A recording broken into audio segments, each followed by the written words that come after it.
नमस्कार, स्वागत है आपका डीडी न्यूज पर। मैं रेशमा आपके साथ। आइए हेडलाइंस पर डाल लेते हैं नजर। महागठबंधन में तेजस्वी को सीएम चेहरा बनने की अटकलें, थोड़ी देर में होंगी साझा प्रेस कॉन्फ्रेंस। जेडीयू ने कहा नहीं सुधरने वाली महागठबंधन के हालात निश्चित है हार। बिहार चुनाव जीतने के लिए प्रधानमंत्री मोदी आज फिर देंगे बीजेपी एनडीए कार्यकर्ताओं को मंत्र। जेपी नड्डा की औरंगाबाद और वैशाली में होगी रैली। चिराग पासवान ने भी संभाली कमान।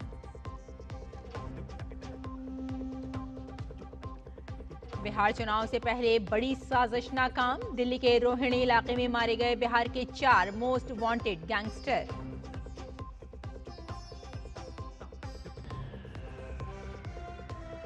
वैदिक मंत्रोच्चार के साथ शीतकाल के लिए बंद हुए श्री केदारनाथ मंदिर के कपाट। हर हर महादेव और जय बाबा केदार के जय घोष से गूंज उठी केदार घाटी।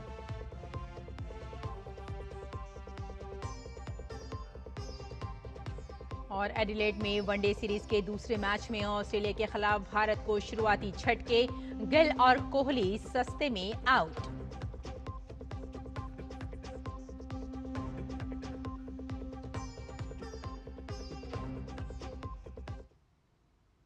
और आइए अब नजर डाल लेते हैं विस्तार से खबरों पर नजर। पटना में आज थोड़ी ही देर के बाद महागठबंधन की साझा प्रेस कॉन्फ्रेंस होगी। इसमें घटक दलों की ओर से तेजस्वी को मुख्यमंत्री का चेहरा भी घोषित किया जा सकता है। आज होने वाले महागठबंधन के प्रेस कॉन्फ्रेंस स्थल पर आरजेडी नेता तेजस्वी यादव की तस्वीरों वाले बोर्ड और पोस्टर लगाए गए हैं, लेकिन इस पोस्टर में राहुल गांधी या फिर गठबंधन के किसी नेता को भी जगह नहीं दी गई है। पोस्टर में विपक्ष के सभी बड़े नेताओं की तस्वीर गायब है। कहा जा रहा है कि जिन सीटों पर गठबंधन के प्रत्याशी आमने सामने हैं, उन पर किसी फाइनल स्थिति में पहुंचने की कोशिश होगी। कुल मिलाकर आज कुछ सवालों के जवाब मिल जाएंगे। इससे पहले कल कांग्रेस नेता अशोक गहलोत ने कहा था कि प्रेस कॉन्फ्रेंस के बाद भ्रम दूर हो जाएगा और महागठबंधन दमखम से चुनाव में उतरेगा। आरजेडी नेता तेजस्वी यादव को महागठबंधन का मुख्यमंत्री चेहरा घोषित किए जाने की अटकलों पर जेडीयू नेता राजीव रंजन प्रसाद ने कहा महागठबंधन की सेहत सुधरने वाली नहीं है। अगर तेजस्वी यादव की इतनी स्वीकार्यता होती तो 1 दर्जन सीटों पर आपस में लड़ाई न होती। वो मुख्यमंत्री का चेहरा बने या न बने, महागठबंधन की बड़ी हार होगी। तेजस्वी यादव को लेकर कांग्रेस और साथी दलों के अंदर अविश्वास का संकट बहुत ज्यादा बढ़ गया है और अगर उनकी स्वीकार्यता ऐसी होती तो जिस तरीके से अलग अलग पार्टियों की सूचियां और 1 दर्जन सीटों पर घमासान आपस में ये स्थितियां उत्पन्न नहीं होती। अब एक कवायद है, वो चाहेंगे मुकाबले में बहुत पीछे चले गए हैं तो एक और नए शिगुफे के साथ, इसलिए कि ये कोशिश लगातार उनकी ओर से होती है, कुछ ना कुछ धमाका वो अपनी ओर से करते रहे। लेकिन बिहार की जमीनी सच्चाई ये है कि बिहार के मुख्यमंत्री नीतीश कुमार जी और देश के यशस्वी प्रधानमंत्री नरेंद्र मोदी जी के नेतृत्व में एनडीए का विजय रथ बहुत आगे बढ़ गया है। इस बीच राजद सांसद मनोज कुमार झा ने दावा किया कि तेजस्वी यादव द्वारा कल की गई घोषणा चुनाव में एक गेम चेंजर साबित होगी। साथ ही उन्होंने गठबंधन में शामिल दलों को नसीहत दी कि अलग अलग पार्टियां जब एक साथ आती हैं तो सब चाहते हैं कि उनकी पार्टी का फुटप्रिंट बढ़े। वो गेम चेंजर है। उससे पहले उन्होंने सरकारी नौकरियों की बात की, क्योंकि बिहार में ये चीजें मायने रखती हैं। पलायन पे विराम, नौकरी की उपलब्धता, सामाजिक सुरक्षा का ताना बाना बढ़ना। गठबंधन को समझना होगा थोड़ा, एक सिंगल पार्टी नहीं है। अलग अलग पॉलिटिकल पार्टी जब एक प्लेटफॉर्म पे आती हैं तो सबकी इच्छा होती है मेरा फुटप्रिंट थोड़ा बढ़े। लेकिन जिसको आपने कहा एक संदर्भ में, और उसको मैं ले रहा हूं कि लोगों के अंदर ये बात बैठी पड़ी है कि कलेक्टिव फुटप्रिंट महागठबंधन का बेहतर होना चाहिए, और उसी इरादे और इशारे पे सारे लोग आज के बाद आप देख रहे हैं। बिहार विधानसभा चुनाव को लेकर राजनीतिक दलों ने पूरी ताकत झोंक रखी है। इस मौके पर पीएम मोदी ने सोशल मीडिया पर पोस्ट करते हुए लिखा, बिहार विधानसभा चुनाव में भाजपा एनडीए की जीत सुनिश्चित करने के लिए हमारे कार्यकर्ता अभूतपूर्व ऊर्जा और समर्पण के साथ मैदान में डटे हैं। जनसंपर्क और संवाद से लेकर संगठन के हर स्तर पर उनकी भागीदारी हमारी सबसे बड़ी ताकत है। आज शाम करीब 6 बजे मेरा बूथ सबसे मजबूत कार्यक्रम में एक बार फिर उनसे संवाद को लेकर बहुत उत्सुक हूं।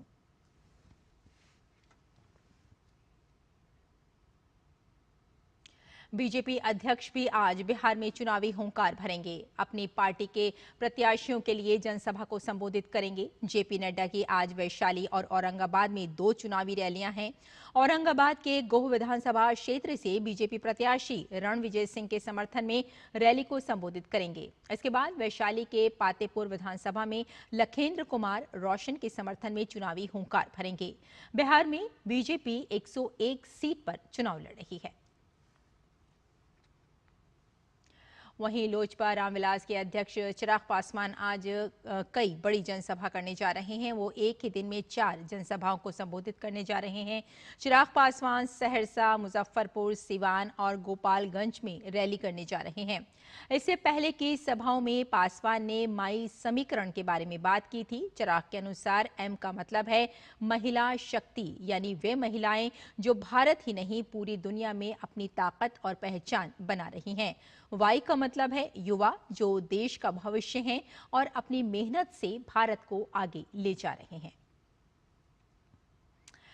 और विधानसभा चुनाव के बीच बिहार कांग्रेस में घमासान छिड़ गया है। प्रदेश प्रभारी कृष्णा अलावरू के खिलाफ टिकट बंटवारे से नाराज कांग्रेस नेताओं ने मोर्चा खोल दिया है। नाराज नेताओं ने पटना के सदाकत आश्रम स्थित कांग्रेस प्रदेश दफ्तर में आज धरना प्रदर्शन और उपवास करने का ऐलान कर दिया है। टिकट कटने से नाराज कांग्रेसी नेताओं ने बुधवार को पटना में बैठक करने के बाद ये फैसला लिया। बैठक में आनंद माधव, विधायक छत्रपति यादव, पूर्व विधायक गजानंद शाही, डॉक्टर अजय कुमार सिंह, सुधीर कुमार उर्फ बंटी चौधरी, मधुरेंद्र सिंह, राजकुमार राजन, कैसर खान, नागेंद्र पासवान, विकल और कंचना सिंह शामिल हैं। बिहार विधानसभा चुनाव से पहले राष्ट्रीय जनता दल को बड़ा झटका लगा है। आरजेडी के स्टार प्रचारक अनिल सहनी कल बीजेपी में शामिल हो गए। आज एक बयान में सहनी ने कहा कि आरजेडी में अति पिछड़ा समाज को जो भागीदारी मिलनी चाहिए थी वो नहीं मिली। पार्टी के अंदर किस तरह का खेल हुआ है उसका खुलासा वो प्रेस कॉन्फ्रेंस में करेंगे।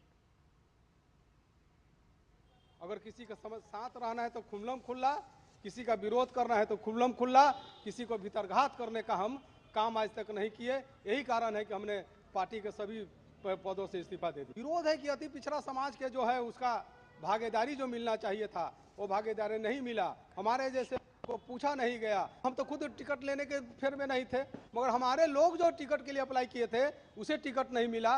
और जो है सो किस प्रकार के खेला हुआ इस पर हम शाम को या कल हम इस पर पूरा विस्तार पूर्वक प्रेस कॉन्फ्रेंस करके बिहार विधानसभा चुनाव के दूसरे और अंतिम चरण के लिए नामांकन वापस लेने की आज अंतिम तारीख है। दूसरे चरण में 20 जिलों के 122 निर्वाचन क्षेत्रों में 11 नवंबर को मतदान होगा। नामांकन पत्रों की जांच के दौरान कैमूर जिले के मोहनिया निर्वाचन क्षेत्र से राष्ट्रीय जनता दल की उम्मीदवार श्वेता सुमन का नामांकन पत्र रद्द कर दिया गया। ये कार्रवाई उनका अनुसूचित जाति प्रमाण पत्र अवैध पाए जाने के कारण की गई। दूसरे चरण में सीतामढ़ी, शिवहर, मधुबनी, पूर्वी चंपारण और पश्चिमी चंपारण जिलों में मतदान होगा। इसके अतिरिक्त रोहतास और कैमूर सहित शाहबाद क्षेत्र के कई जिलों और औरंगाबाद, नवादा, जहानाबाद और अरवल सहित मगध क्षेत्र के कई जिलों में भी वोट डाले जाएंगे। सीमांचल क्षेत्र के अररिया, किशनगंज, पूर्णिया और कटिहार जिलों के साथ साथ भागलपुर, बांका, जमुई और सुपौल में भी इसी चरण में मतदान होगा। और इस खबर पर हमारे साथ जुड़ गए हैं हमारे संवाददाता पटना से मधुरेश। मधुरेश, जिस तरह से हम देख रहे हैं कि आज प्रेस कॉन्फ्रेंस का बड़ा बोलबाला नजर आ रहा है, तो क्या लगता है कि गठबंधन की कोई तस्वीर साफ हो पाएगी? जो कंफ्यूजन है गठबंधन में, क्या वो दूर होता नजर आएगा? देखिए, इस प्रेस कॉन्फ्रेंस की जरूरत तो मुझे लगता है कि सीट शेयरिंग फॉर्मूला तय करने वक्त ही थी, लेकिन हालांकि उस वक्त ये प्रेस कॉन्फ्रेंस नहीं हो सकी और उन लोगों का आपस में समन्वय नहीं हो सका और यही कारण है कि आज महागठबंधन इतनी मुश्किल में दिख रहा है। सूत्रों से जो जानकारी मिल रही है कि कांग्रेस प्रदेश अध्यक्ष राजेश राम जो है वो भी नाराज चल रहे हैं और हालांकि अशोक गहलोत ने उनके साथ में बातचीत की है और बताया जा रहा है कि अब जो अभी 11:30 बजे प्रेस कॉन्फ्रेंस होने वाली है उसमें राजेश राम भी आएंगे। तो मोटे तौर पे अब महागठबंधन में तो चीजें लगभग सेटल होती हुई दिख रही हैं, लेकिन कई ऐसे नेता हैं जो बागी हो गए हैं, खास करके कांग्रेस के कुछ नेता हैं जो सीधे सीधे प्रदेश कांग्रेस प्रभारी जो कृष्णा अल्लावरू हैं उन पर आरोप लगा रहे हैं कि उन्होंने पैसे लेकर के टिकट बांटा है। इसके अलावा कुछ ऐसे भी कैंडिडेट हैं जो कि अनशन पे बैठने की बात कर रहे हैं, जो सदाकत आश्रम प्रदेश कांग्रेस का मुख्यालय है वहां पर। तो अब स्थिति जो अशोक गहलोत हैं वो कितना संभाल पाते हैं ये उन पर भी निर्भर करता है। लेकिन हालांकि जो अभी तक जानकारी मिली है, जो अभी प्रेस कॉन्फ्रेंस होगी, प्रेस कॉन्फ्रेंस में एक निश्चय पत्र भी महागठबंधन की तरफ से जारी किया जाएगा। ये संयुक्त निश्चय पत्र होगा जिसमें जिसे घोषणा पत्र के रूप में भी कह सकते हैं, घोषणा पत्र होगी जिसमें अगर सरकार बनती है महागठबंधन की बिहार में तो क्या कुछ जो वर्क है प्रायोरिटी में रख करके महागठबंधन की सरकार में किया जाएगा, इस पर घोषणा की जाएगी। कुछ जानकारों से जो अभी बातचीत हुई है उसके अनुसार ये भी कहा जा रहा है कि कांग्रेस आज के प्रेस कॉन्फ्रेंस में हो सकता है कि तेजस्वी यादव को अपना सीएम फेस के रूप में प्रोजेक्ट कर सकती है। बिल्कुल। और एक बोर्ड बड़ा चर्चा में है जिसमें सिर्फ तेजस्वी यादव दिखाए जा रहे हैं और कांग्रेस के बड़े नेता उसमें कोई भी नजर नहीं आ रहे हैं। अगर इस विषय के बारे में देखा जाए तो क्या लगता है कि आज जो प्रेस कॉन्फ्रेंस होनी है महागठबंधन की उसमें सीएम का चेहरा भी साफ हो सकता है? हाँ, देखिए वही मैं बता रहा था कि कुछ जो पार्टी के अंदरूनी लोग हैं उनसे बातचीत हुई तो उनका कहना है कि आज जो महागठबंधन का जो प्रेस कॉन्फ्रेंस है उसमें तेजस्वी यादव को सीएम फेस भी प्रोजेक्ट किया जा सकता है। लेकिन इस तरह का जिस पोस्टर के बारे में बात की जाए तो जो पॉलिटिकल पार्टी, चाहे राजद की बात करें, चाहे कांग्रेस की बात करें, चाहे सीपीआईएमएल की बात करें या वीआईपी की बात करें, ये ज्यादातर पार्टियां अपने पोस्टर अलग ही लगा रही है। महागठबंधन का साझा पोस्टर भी सड़कों पर या होर्डिंग्स में बहुत देखने को नहीं मिल रहा है। तो कहीं ना कहीं ये भी महागठबंधन की एकता पे सवाल उठा रहा है और जिस तरीके से महागठबंधन में सब कुछ सेटल करने की कोशिश लगातार हो रही है ये भी जनता बारीकी से देख रही है और ऐसे में कई सवाल है जो कि खड़े हो जा रहे हैं। जनता ये जानना चाह रही है कि जब महागठबंधन में की जो पार्टियां हैं वो आपस में समन्वय नहीं बना पा रही हैं तो कल के डेट में अगर उन्हें मैंडेट मिलता है और सरकार बनाने का मौका मिलता है तो स्थिर सरकार वो कैसे बना पाएंगी। तो कई सवाल हैं जिनके जवाब जनता भी जानना चाह रही है। जी, बल्कि ये कहा जा सकता है कि आपस में ही जो दो मित्रों की जो पार्टियां हैं, जो दल हैं, उनमें कहीं ना कहीं प्रतियोगिता भी नजर आ रही है। जैसे 5-10 सीटों पर मैत्री लड़ाई का सवाल भी आज हम खबरों में देख रहे थे कि मैत्री जो आपस में सवाल हो सकते हैं, बातचीत हो सकती है, इसके पीछे की क्या कहानी होगी? देखिए, सबसे पहले तो बड़ी बात यह है कि महागठबंधन में लिस्ट जारी होनी शुरू हो गई और सीट शेयरिंग का फॉर्मूला ही तय नहीं हुआ। सबसे पहले सीपीआईएमएल ने अपने 18 कैंडिडेट की लिस्ट जारी कर दी और सीपीआईएमएल ने बछवाड़ा, जो कि बेगूसराय जिले का एक विधानसभा सीट है, बछवाड़ा में अपना कैंडिडेट उतार दिया। वहीं से महागठबंधन की दूसरी पार्टी ने भी अपना कैंडिडेट उतार दिया। तो कहीं ना कहीं ये समन्वय की कमी दिख रही थी और सबसे जरूरी जो मुद्दा था वो एक टेबल पर बैठ करके सीट शेयरिंग का फॉर्मूला तय करना था, जो कि महागठबंधन एक तय समय में नहीं कर पाया। और पहले चरण के का जो नामांकन था वो आनन फानन में पार्टी के अलग अलग उम्मीदवारों ने कर दिया। अब चूंकि पार्टी के उम्मीदवारों ने कर दिया है तो वो आमने सामने है। ऐसी ही स्थिति लालगंज में भी बनी थी, जहां राजद ने मुन्ना शुक्ला की बेटी शिवानी शुक्ला को अपना कैंडिडेट बनाया, जबकि कांग्रेस ने भी अपना कैंडिडेट वहां पे उतार दिया। हालांकि बाद में कांग्रेस और आरजेडी के बीच में बातचीत हुई और कांग्रेस के जो कैंडिडेट थे उन्होंने एक नामांकन वापस लेने की आखिरी, पहले चरण के मतदान का जो नामांकन वापस लेने की तिथि थी उसके आखिरी दिन उन्होंने अपना नामांकन वापस ले लिया। अब ये समझा जा रहा है कि जो कैंडिडेट अभी लगभग 10 सीट ऐसे हैं जहां पर महागठबंधन के 2 कैंडिडेट खड़े हैं, तो आज दूसरे चरण में नामांकन वापस लेने की आखिरी तिथि है। तो कुछ कैंडिडेट आज इस प्रेस कॉन्फ्रेंस के बाद अपना नामांकन भी वापस ले सकते हैं। बिल्कुल मधुरेश, ये कहा जा सकता है कि महागठबंधन अपने घोषणा पत्र या जो ये कहा जा सकता है कि सामान्य न्यूनतम कार्यक्रम है, अब तक खुलकर सामने कुछ भी नहीं आ पाया है। हाँ बिल्कुल, देखिए जो सिंपल प्रोसेस था, अगर हम एनडीए की तरफ देखेंगे तो एनडीए में एक तय समय पर सीट शेयरिंग का फॉर्मूला तय हुआ। पहले चरण की जब नामांकन की प्रक्रिया चल रही थी तो जो कैंडिडेट के नाम जारी किए गए थे उन्होंने बाकायदा अपना नामांकन किया। उनके नामांकन में एक जोश दिखा, बड़े जो उनके पार्टी के नेता थे वो नामांकन में शामिल हुए। उसके बाद दूसरे चरण का नामांकन हुआ, ऐसी सी स्थिति दिखी। जबकि महागठबंधन की बात करें, सीट शेयरिंग का फॉर्मूला तय नहीं हुआ। जब उनके प्रत्याशी आनन फानन में नामांकन करने पहुंचे, कोई बड़ा नेता उनके साथ में नहीं था, कोई बड़ा चेहरा उनके साथ में नहीं था। केवल जो पार्टी के जो कैंडिडेट थे वही वहां नामांकन करने के लिए अपने समर्थकों के साथ पहुंचे। तो कहीं ना कहीं बिखराव वहीं से दिखना शुरू हो गया। कहीं ना कहीं जो महागठबंधन में जो दरार थी वो धीरे धीरे करके बड़ी होती वहीं पे दिखनी शुरू हो गई। लेकिन अब देखना ये होगा कि अशोक गहलोत जो क्राइसिस मैनेजमेंट करने के लिए पिछले दिनों बिहार पहुंचे थे, वो कितना क्राइसिस मैनेज कर पाए हैं और ये मैनेजमेंट कितना सटीक होगा, ये तो आने वाला वक्त ही बता पाएगा। बिल्कुल, ये कहा जा सकता है कि महागठबंधन में जितने भी दल हैं वो एक राय नहीं होने पा रहे हैं और कंफ्यूजन जो है वो अभी भी बरकरार है। बहुत बहुत धन्यवाद हमारे साथ जुड़ने के लिए और इस पूरी जानकारी के लिए।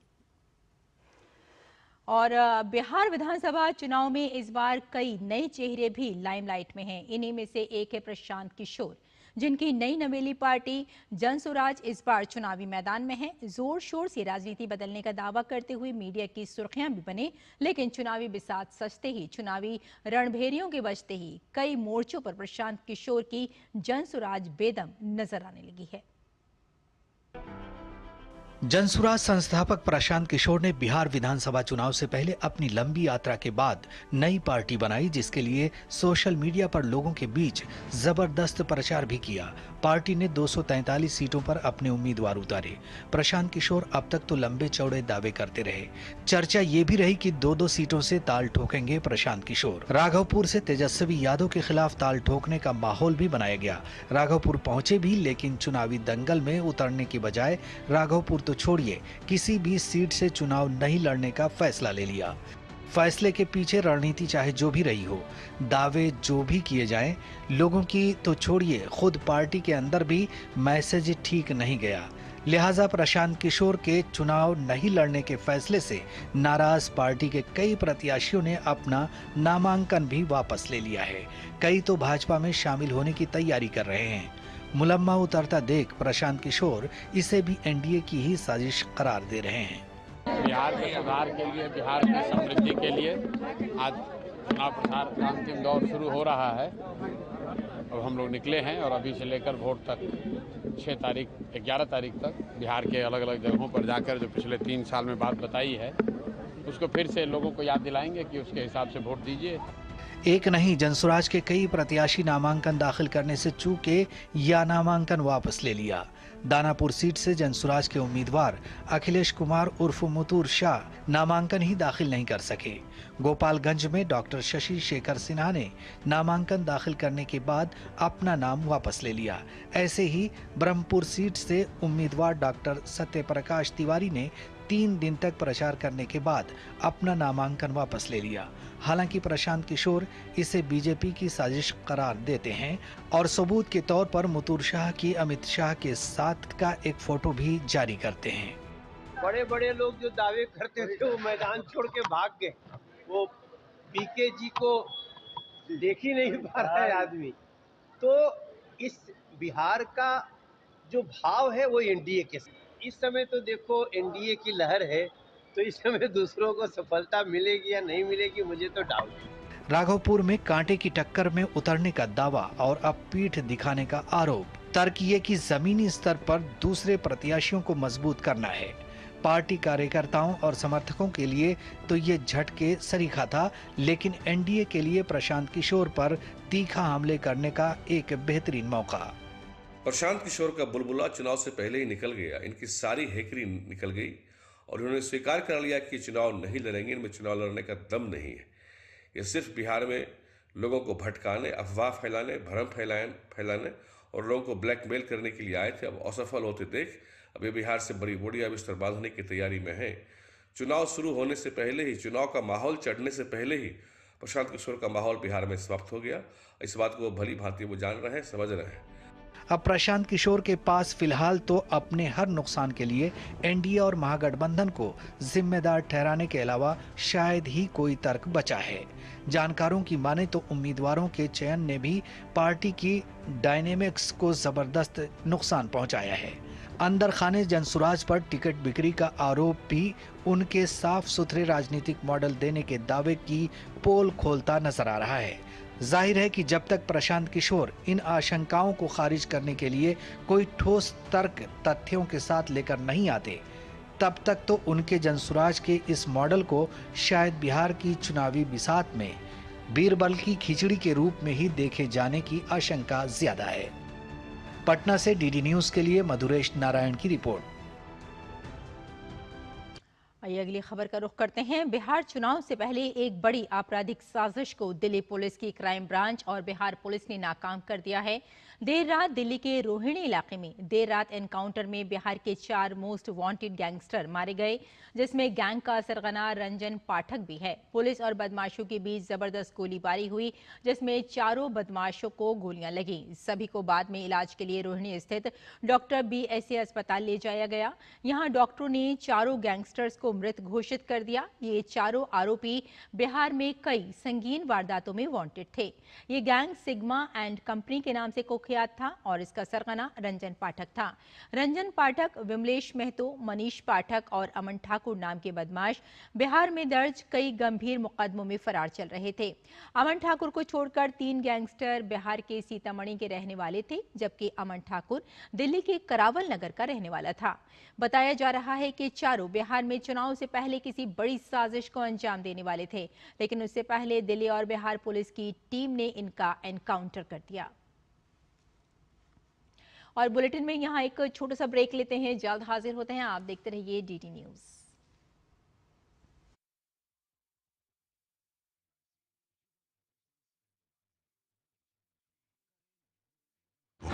जीवन बीमा का आनंद लें। प्राप्त करें प्रीमियम के प्रतिशत पर गारंटीकृत एडिशंस। अपने वित्तीय लक्ष्यों के अनुरूप मैच्योरिटी पर गारंटीकृत धनराशि पाएं। मौजूदा पॉलिसी धारकों के लिए आकर्षक अतिरिक्त लाभ आज ही खरीदें।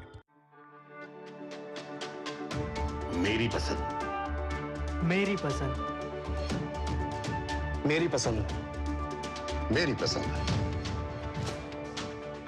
हमारी पसंद, हम सबकी पसंद। मजबूत देश का मजबूत सरिया हो गया स्टील।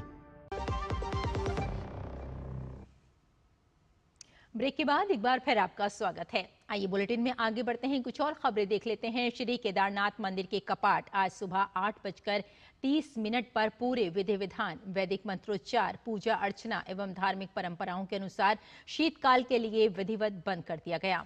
कपाट बंद होने की प्रक्रिया प्रातः 4 बजे से ही विशेष पूजा अर्चना के साथ प्रारंभ हुई। 4 से 6 बजे तक बाबा केदार की समाधि पूजा की गई। कपाट बंद होने के बाद बाबा केदारनाथ की चल विग्रह पंचमुखी उत्सव डोली केदारनाथ धाम से ओंकारेश्वर मंदिर ऊखी मठ के लिए प्रस्थान कर चुकी है। कपाट बंद होने के अवसर पर प्रदेश के मुख्यमंत्री पुष्कर सिंह धामी भी बाबा केदारनाथ के धाम पहुंचकर दर्शन कर उस पल के साक्षी बने। बाबा केदार की डोली भक्तों को आशीर्वाद देते हुए प्रथम रात्रि पड़ाव रामपुर, द्वितीय रात्रि पड़ाव काशी विश्वनाथ मंदिर, गुप्त काशी से होते हुए 25 अक्टूबर को ओंकारेश्वर मंदिर ऊखी मठ पहुंचेगी, जहां बाबा केदारनाथ जी की पंचमुखी डोली का भव्य स्वागत किया जाएगा। बाबा केदारनाथ यहीं विराजमान होंगे और अगले 6 माह ओंकारेश्वर मंदिर में ही बाबा केदारनाथ की पूजा अर्चना संपन्न होगी। इस वर्ष लगभग 17.39 लाख से अधिक श्रद्धालुओं ने हिमालय में बाबा केदारनाथ के दर्शन कर आशीर्वाद प्राप्त किया। बहुत रिकॉर्ड तीर्थयात्रियों ने, श्रद्धालुओं ने बाबा के दर्शन किए हैं, जबकि 3 महीने का कालखंड ऐसा रहा है कि पूरी तरह से आपदा रही है, बारिश रही है, भारी बारिश, लैंडस्लाइड हुआ, लेकिन बाबा की कृपा से 17.5 लाख से अधिक तीर्थयात्री बाबा के दर्शन करने आए हैं। और मैं चारों धामों की बात करूं तो बड़ी आपदा के बाद भी इस बार रिकॉर्ड संख्या में श्रद्धालुओं ने दर्शन किए हैं और 50 लाख श्रद्धालु अभी तक दर्शन कर चुके हैं। और अब बात करेंगे छठ की। छठ स्पेशल ट्रेनों में इस साल अभूतपूर्व व्यवस्था की गई है। लोग बिहार और अन्य राज्यों में इस बार पहले के मुकाबले कई सुविधाओं के साथ छठ पूजा मनाने पहुंच रहे हैं। छठ पर उमड़ रही भीड़ पर खुद रेल मंत्री अश्विनी वैष्णव की निगरानी है। रेल मंत्रालय 24 घंटे 7 दिन काम कर रहा है। इस बीच रेल राज्य मंत्री रवनीत बिट्टू ने अंबाला रेलवे स्टेशन का दौरा किया।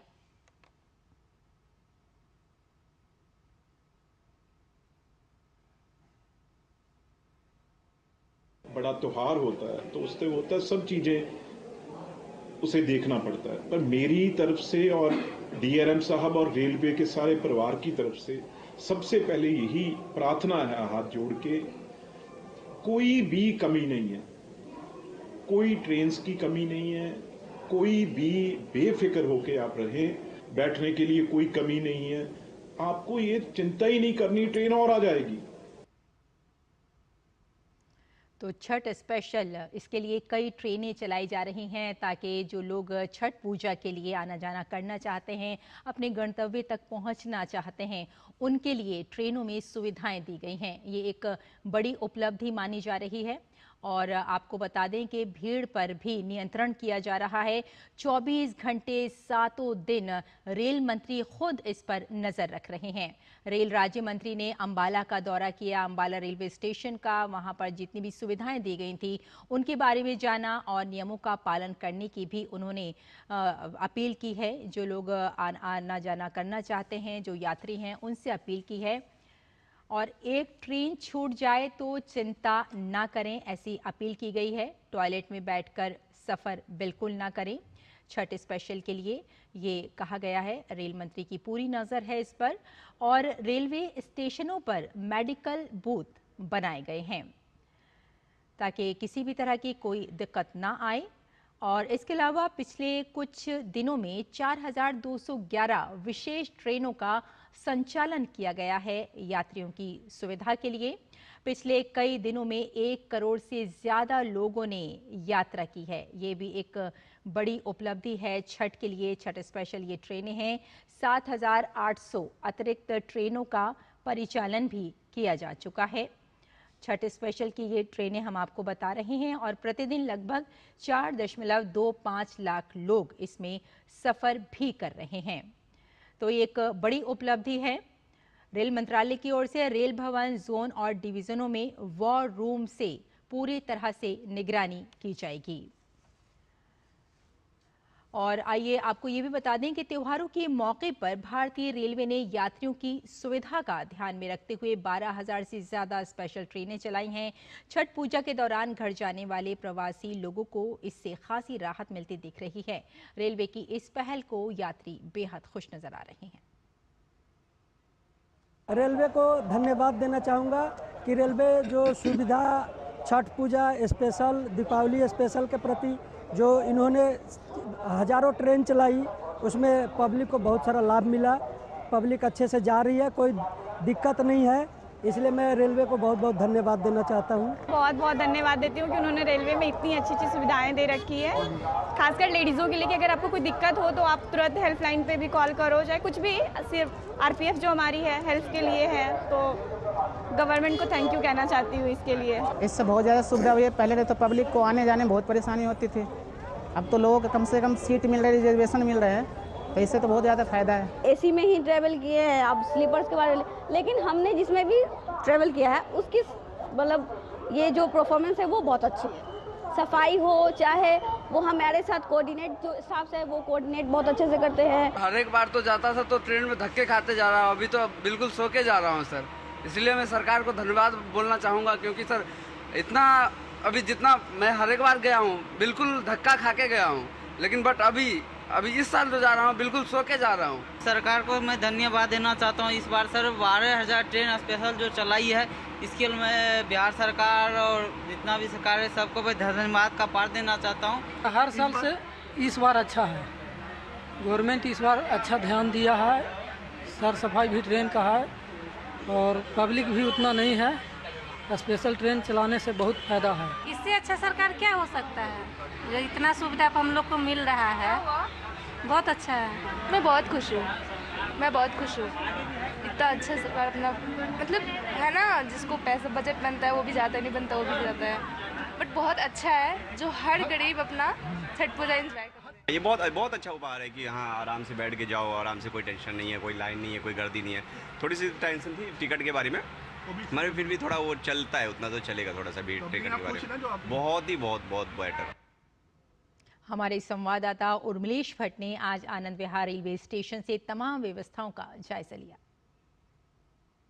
आप देख सकते हैं कि यहाँ पर जो भी यात्री अपने गंतव्य की तरफ जा रहे हैं, सबसे पहले आप देख सकते हैं कि पूरे आनंद विहार रेलवे स्टेशन पर अगर देखा जाए तो रेलवे की तरफ से खासा इंतजाम किया है, जिससे कि यहाँ पर यात्री काफी खुश नजर आ रहे हैं। आइए बात करते हैं कुछ यात्रियों से। इस बार रेलवे ने कितने त्योहारों में, कितनी छठ की बात करें, कितनी तैयारियां रेलवे ने कर रही, कैसा लग रहा है इस बार? बहुत बढ़िया लग रहा।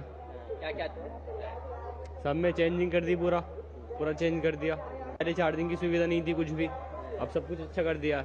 इस बार तो ऐसा लग रहा है कि कहीं भीड़ भाड़ नहीं होगी, कोई गैदरिंग नहीं होगी।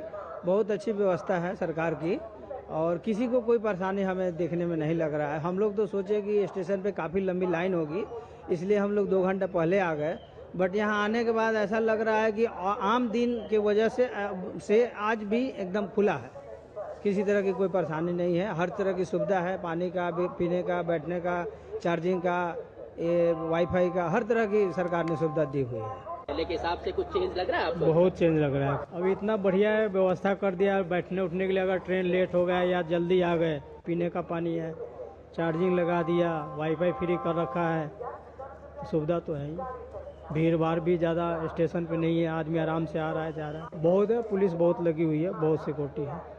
अच्छा लग रहा है, सारे सुविधा बहुत ही अच्छे हैं और मतलब सेफ्टी भी है यहाँ पे, जैसे कैमरा वैमरा सब कुछ लगा हुआ है और रात में भी हम लोग अच्छे से सोए हैं, अच्छे से बैठे हैं, कोई चोर वोर का कोई लफड़ा नहीं है, बहुत ही अच्छा है सब कुछ। तैयारी से कहीं ना कहीं यात्रियों में जहाँ एक तरफ संतुष्टि है, वहीं जो है रेलवे के जो आनंद विहार रेलवे स्टेशन है उस पर भी एक खुशनुमा माहौल है। कैमरामैन सुनील राणा के साथ मैं उर्मिलेश भट्ट, डीडी न्यूज, आनंद विहार। और त्योहारों के सीजन में रेलवे लोगों को सकुशल उनके घर तक पहुंचाने की तमाम व्यवस्थाओं में जुटा है, लेकिन सोशल मीडिया में अव्यवस्था की बात करते हुए कई वीडियो साझा किए जा रहे हैं। ऐसे ही एक वीडियो को फैक्ट चेक में गलत पाया गया है। दरअसल इस वीडियो में दावा किया जा रहा था कि रेलवे के एसी कोच के में भी काफ़ी बुरे हालात हैं, लेकिन रेल मंत्रालय की जांच में सामने आया कि ये वीडियो पुराना और वर्तमान घटनाओं से संबंधित नहीं है। मंत्रालय ने ऐसी भ्रामक सामग्री पर विश्वास करने या उसे फॉरवर्ड करने से बचने की सलाह दी है। ऐसे एक और वायरल वीडियो का फैक्ट चेक रेल मंत्रालय ने किया है, जिसमें दावा किया जा रहा है कि लोगों के पास ट्रेन में बैठने की भी जगह नहीं है और लोग जान खतरे में डालकर सफर करने को मजबूर हैं। रेल मंत्रालय ने फैक्ट चेक में वायरल वीडियो को पुराना और भ्रामक बताया है। रेल मंत्रालय ने सलाह दी है कि पुरानी या विकृत सामग्री को साझा न करें जो भारतीय रेलवे के चल रहे प्रयासों को गलत तरीके से प्रस्तुत करती हो।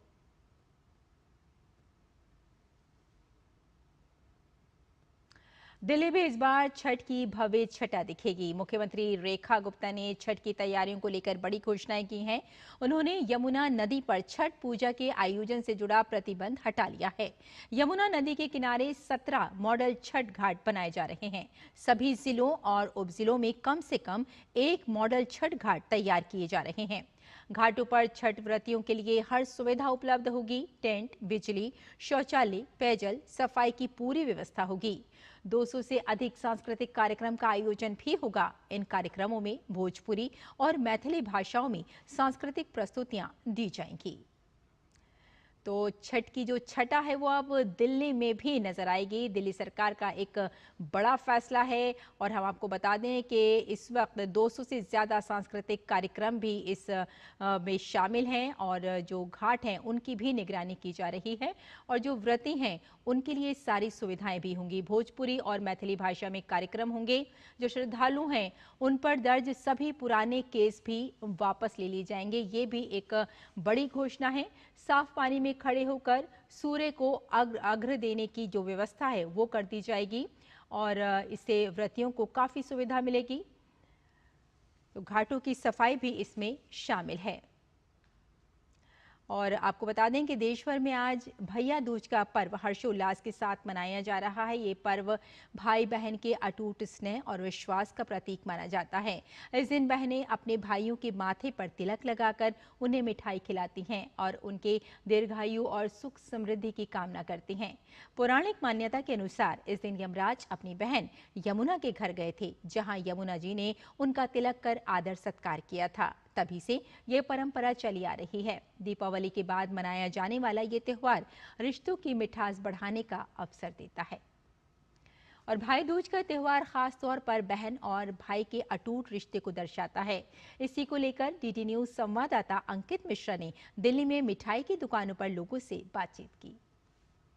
राजधानी दिल्ली में भी भाई दूज के त्योहार को लेकर खासा रौनक देखने को मिल रही है। लोग सुबह से मिठाइयां ले जाना शुरू कर चुके हैं। अपनी बहनों के पास भी जाना है, बहनों को भी भाइयों के पास जाना है, क्योंकि दिवाली के बाद यानी कार्तिक माह के बाद शुक्ल पक्ष की द्वितीय तिथि को एक खास त्योहार भाई दूज का आता है, जिसको यम द्वितीया भी कहा जाता है। इसी को लेकर के बातचीत करने के लिए हमारे साथ कुछ मेहमान भी मौजूद हैं, जो आज मिठाई भी सर लेकर के जा रहे हैं घर। सर, कैसे मनाने वाले हैं आज इस भाई दूज के त्योहार को? हिंदू कल्चर में बहुत अच्छे अच्छे ये त्योहार बने हुए हैं। राखी का, भैया दूज का, मिठाई वगैरह लेके सुबह जाते हैं और उन्हीं के साथ सेलिब्रेट करते हैं। उन्हीं के साथ सेलिब्रेट करते हैं। मैम भी मेरे साथ मौजूद है। मैम, आज आप लोगों के लिए भी खास त्यौहार रहता है। कहा जाता है कि रक्षाबंधन और भाई दूज ये दोनों ही बहन भाई के अटूट संबंध को दिखाते हैं। आप लोग कैसे घरों में इसको मनाते हैं?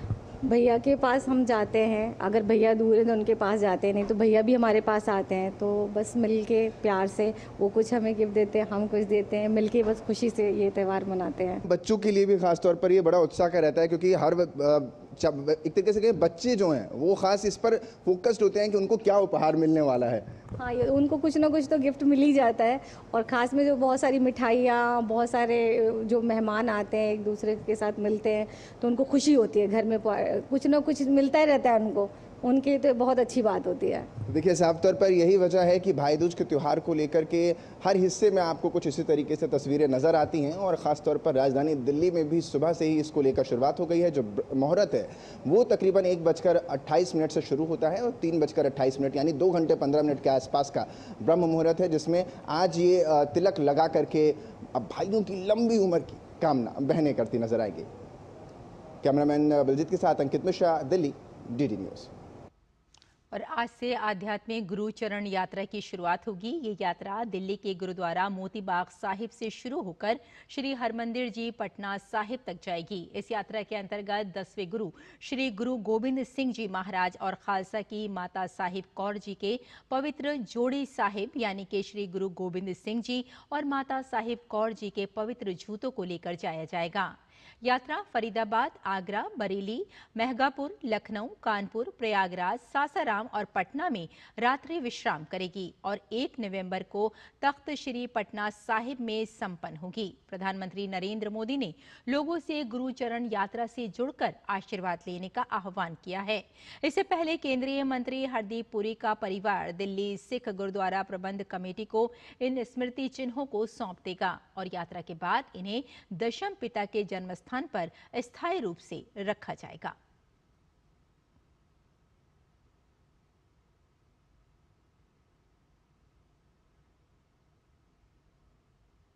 प्रधानमंत्री नरेंद्र मोदी ने गुरुचरण यात्रा पर केंद्रीय मंत्री हरदीप सिंह पुरी की पोस्ट को सोशल मीडिया प्लेटफॉर्म एक्स पर साझा करते हुए लिखा है, मेरी कामना है कि गुरुचरण यात्रा के साथ श्री गुरु गोबिंद सिंह जी और माता साहिब कौर जी के महान आदर्शों से हमारा जुड़ाव और गहरा हो। ये यात्रा जहां जहां से गुजरेगी वहां के लोगों से मेरा आग्रह है कि वे पवित्र जोड़े साहिब के दर्शन करने अवश्य आए।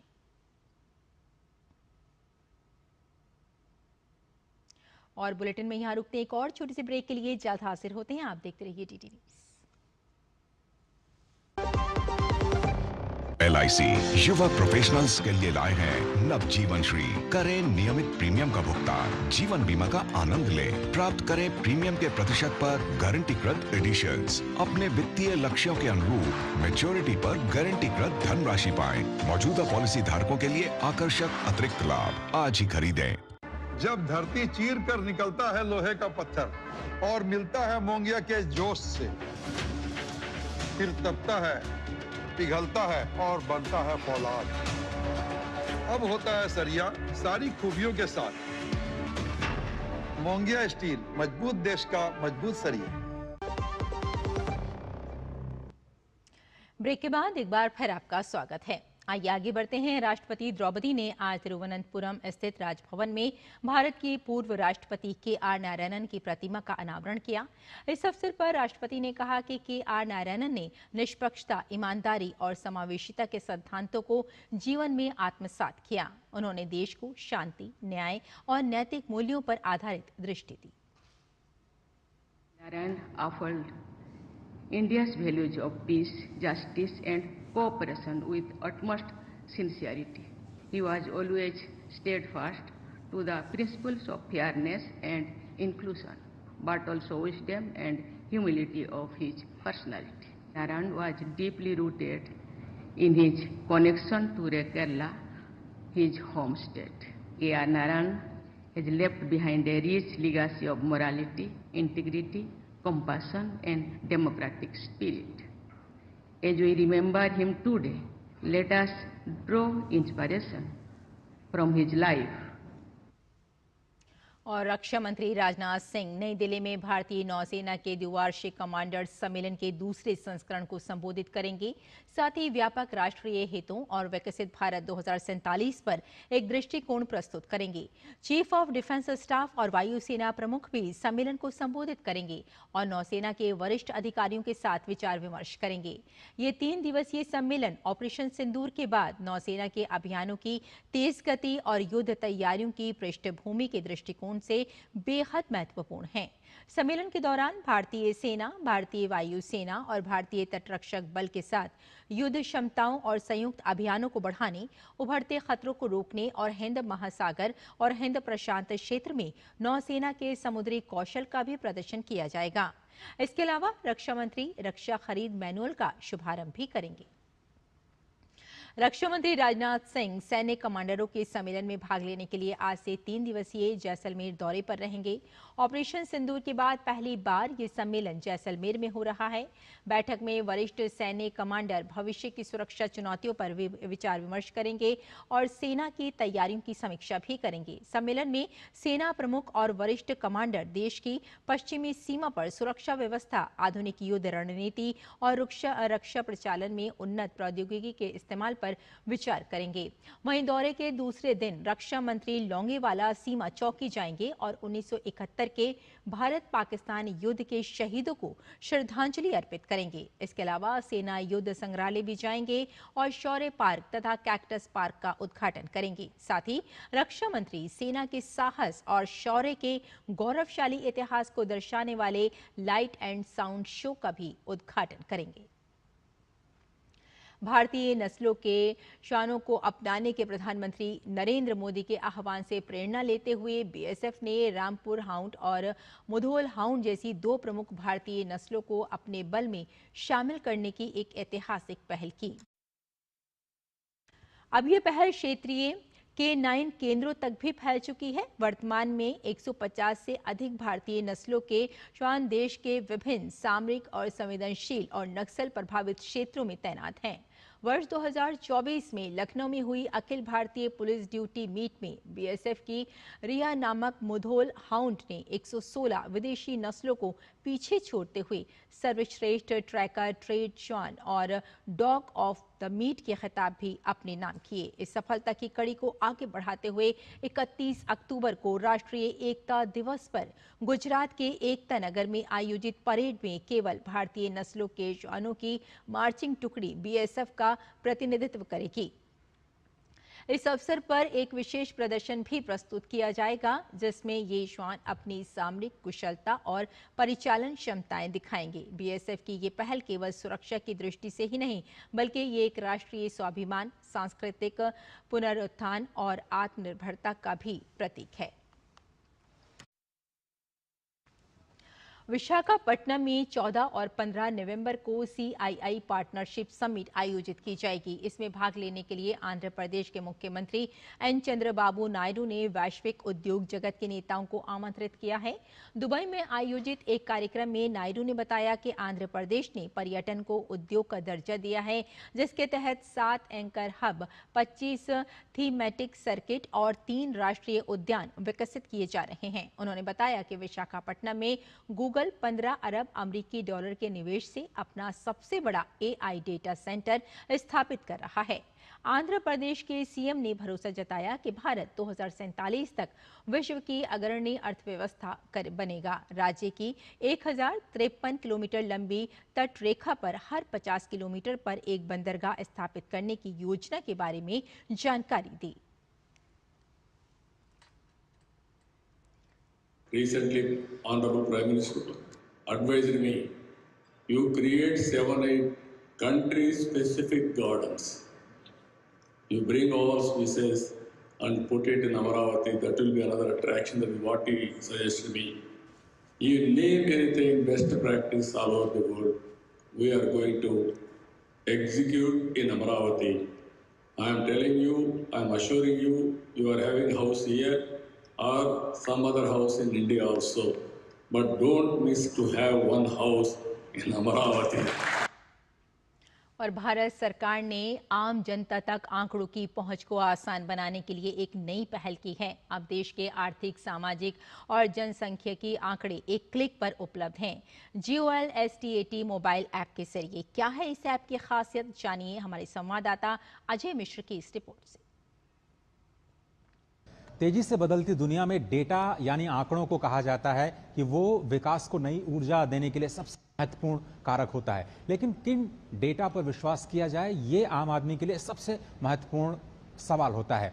गवर्नमेंट ऑफ इंडिया ने MOSPI यानी जो मिनिस्ट्री ऑफ स्टैटिस्टिक्स और प्रोग्राम इम्प्लीमेंटेशन है, उसने GOI government of India statistics का GOI स्टैट नाम से जो ऐप लॉन्च किया है, उसमें आपके जो जितने भी आधिकारिक आंकड़े हैं, सरकारी आंकड़े हैं, सबसे विश्वसनीय आंकड़े अब आपके उंगलियों पे होंगे। बहुत इंपॉर्टेंट फीचर जो ये है GOI स्टैट का कि आपको एडवांस रिलीज कैलेंडर मिल जाता है, यानी आने वाले समय में कौन से डेटा आपको मिलने वाले हैं। मिसाल के तौर पर अगर ये अक्टूबर का महीना चल रहा है तो आप देखिए स्पष्ट तौर पर ये कहा गया है कि 28/10 यानी 28 अक्टूबर को आपको IIP औद्योगिक उत्पादन के आंकड़े रिलीज किए जाएंगे, जिस पर आपको निगाह रखनी है। इसी तरह से नवंबर में जाएं तो इंपॉर्टेंट डेटा है GDP का, जो Q2 का GDP डेटा है 7.8 Q1 का था, Q2 का कितना इंपॉर्टेंट डेटा है GDP का, आपको स्पष्ट तौर पर बताया जाता है कि 28 नवंबर को रिलीज किया जाएगा। GOI स्टैट का सबसे इंटरेस्टिंग सेक्शन है इन्फोग्राफिक्स। आराम से आप बहुत सारे आंकड़ों को आसानी से इन्फोग्राफिक्स के जरिए पता लगा सकते हैं। जैसे पूरे देश में जो मोबाइल सब्सक्रिप्शन है उसकी संख्या किस तरह से आगे बढ़ी है, आपको स्पष्ट तौर पर पता चल जाएगा। तो ये एक कोशिश है डेटा फॉर गवर्नेंस, क्योंकि प्रधानमंत्री नरेंद्र मोदी ने स्पष्ट तौर पर यह कहा कि अगर हमें विकसित देश बनाना है भारत को, तो विश्वसनीय डेटा होना चाहिए और डेटा का इस्तेमाल देश के विकास के कार्यों में होना चाहिए और आम आदमी की पहुंच में होना चाहिए। और इसी पहुंच को और ज़्यादा आसान बनाने के लिए ये मोबाइल ऐप को लॉन्च किया गया। 29 जून को लॉन्च किया गया था नेशनल स्टैटिस्टिक्स डे के ऊपर, और आप भी इसका फायदा उठा सकते हैं। कैमरामैन राधाकृष्ण के साथ अजय मिश्र, DD न्यूज़, दिल्ली। और आइए अब खेल की खबरों पर नजर डाल लेते हैं। महिला क्रिकेट विश्व कप में गुरुवार को भारत और न्यूजीलैंड के बीच होने वाला मैच वर्चुअल क्वार्टर फाइनल बन गया है। 3 टीम प्रतियोगिता के सेमीफाइनल के लिए क्वालिफाई कर चुकी है। चौथे स्थान के लिए कड़ा मुकाबला है और इस मैच की विजेता अंतिम 4 में जगह बनाने के करीब पहुंच जाएगी। महिला क्रिकेट विश्व कप में हार की हैट्रिक लगा चुकी टीम इंडिया के लिए सेमीफाइनल की राह मुश्किल हो चुकी है। नवी मुंबई के DY पाटिल स्टेडियम में गुरुवार को भारत का सामना न्यूजीलैंड से होगा। मेजबान भारत ने 2 जीत के साथ प्रतियोगिता में शानदार शुरुआत की थी, लेकिन लगातार 3 हार के बाद टीम जीत की लय से भटक चुकी है। टीम ने 3 मुकाबलों में अच्छा खेल दिखाया, लेकिन अहम मौकों पर टीम के पास प्लान बी नजर नहीं आया और टीम को हार का सामना करना पड़ा। खास तौर पर पिछले मैच में इंग्लैंड के खिलाफ 4 रन से मिली नजदीकी हार से टीम को बड़ा झटका लगा है। अब टीम को अपने दम पर सेमीफाइनल में पहुंचने के लिए बाकी दोनों मैच जीतने होंगे। We were not able to finish it. We have had a very nice discussion about it with the team, and hopefully, going forward, we could finish the job and finish the games off. We always reiterate within the team that it's important to start well, but it's even important to finish better. प्रतियोगिता में New Zealand की शुरुआत भी खराब रही थी। Team को Australia और दक्षिण अफ्रीका के खिलाफ करारी शिकस्त मिली। वहीं 2 मैच बारिश में धुलने से टीम को भारी नुकसान हुआ है। रिकॉर्ड्स पर नजर डालें तो भारत और न्यूजीलैंड ने कुल 57 वनडे खेले हैं, जिनमें से न्यूजीलैंड ने 34 मैच जीते तो वहीं 22 मैच भारत के नाम रहे। 1 मैच टाई रहा। वहीं विश्व कप के मुकाबलों में कीवी टीम का पलड़ा काफी भारी नजर आता है। विश्व कप में दोनों टीमों के बीच कुल 13 मैच खेले गए, जिनमें से 10 मैच न्यूजीलैंड ने जीते, 2 मैच भारत के नाम रहे तो वहीं 1 मैच टाई रहा। न्यूजीलैंड की कोशिश होगी कि भारत के खिलाफ अपने पुराने रिकॉर्ड से प्रेरणा ले और इस मैच को अपने नाम करे। In a pretty much knockout game against India in India at a World Cup. So we're incredibly excited. We're obviously under no illusions that India are still the favourites, without a doubt, and we'll wear their underdog badge with pride, as Kiwis often do. Yeah, but for us it is. We know the pressure that India are under at home, but we're just going to go out there and again control what we can control and make sure we stick to what we do well as a Kiwi side. मंगलवार को नवी मुंबई में तेज बारिश हुई थी और Bharat New Zealand के match पर भी बारिश का खतरा मंडरा रहा है। डीवाई पाटिल स्टेडियम की पिच बल्लेबाजों के लिए मददगार मानी जाती है और यहाँ हाई स्कोरिंग मैच देखने को मिलते हैं। विश्व कप में लगातार 3 हार के बाद भारतीय टीम करो या मरो की स्थिति में पहुंच चुकी है और अब भारत के सामने है न्यूजीलैंड की चुनौती। एक ऐसी टीम जिसके खिलाफ विश्व कप में भारत का रिकॉर्ड सबसे खराब है। अब देखना रोचक होगा कि न्यूजीलैंड भारत के खिलाफ विश्व कप में अपने दबदबे को बरकरार रखती है या फिर भारतीय टीम लगातार हार के सिलसिले और न्यूजीलैंड के दबदबे को पीछे छोड़ने में कामयाब रहती है। कैमरा पर्सन गौरव गिरी के साथ सुचित्रा, डीडी न्यूज, नवी मुंबई। भारत और ऑस्ट्रेलिया के बीच 3 मैचों की वनडे सीरीज का दूसरा मैच एडिलेड ओवल में खेला जा रहा है। सीरीज में ऑस्ट्रेलिया की टीम 1-0 से आगे है। आज के मैच में ऑस्ट्रेलिया ने टॉस जीतकर पहले गेंदबाजी करने का फैसला किया। पहले बल्लेबाजी करने आई भारतीय टीम को 5 झटके लग चुके हैं। भारत का स्कोर 5 विकेट के नुकसान पर 177 रन हैं। शुभमन गिल, विराट कोहली, श्रेयस अय्यर और रोहित शर्मा पवेलियन लौट चुके हैं और अब के एल राहुल भी आउट हो चुके हैं। कॉग्निवेरा इंटरनेशनल पोलो कप 2025 को लेकर तैयारियां पूरी हो चुकी हैं। टूर्नामेंट का आयोजन शनिवार को जयपुर पोलो ग्राउंड में होगा, जिसमें भारत और अर्जेंटीना की पोलो टीम आमने सामने होगी। टीम इंडिया का प्रतिनिधित्व सिमरन शेरगिल, शमशीर अली, सवाई पदनाज और साथ में सिद्धांत शर्मा करेंगे। दिल्ली के आर्मी एक्वास्ट्रियन सेंटर में आयोजित एक प्रेस कॉन्फ्रेंस में टूर्नामेंट की ट्रॉफी का अनावरण किया गया। This is after 5 years that we are having an international polo tournament in the country. And the main aim, there are 2 aims. One is to show India, posit India as a world-class, world-standard polo destination. And secondly, to get people, new polo players, right from grassroots level, to get some interest, ignite some passion in their minds so that they come into the sport. Corporate इसमें ज़्यादा involve होगा. Because it's required money and it's required investment. तो इसको बहुत अच्छा game है, इसको बहुत ऊपर लेके जाया जा सकता है और यही प्लान है। आईपीए के साथ मिलके हम वही कोशिश कर रहे हैं कि इसको कितना विजिबल किया जा सकता है। हम इसको लाइव टेलीकास्ट नहीं होता है इसका, तो we are working on giving live telecast. तो एक लाइव टेलीकास्ट होगा, लोगों के पास पहुंचेगा, लोग देखेंगे, लोगों को अवेयरनेस होगा। जितना ज़्यादा अवेयरनेस होगा, जितना विजिबल होगा, ये गेम उतना ही ज़्यादा ऊपर आएगा। तो इस बुलेटिन में फिलहाल इतना ही, लेकिन डीडी न्यूज पर खबरों का सिलसिला जारी रहेगा। फिलहाल मुझे अनुमति दीजिए, नमस्कार।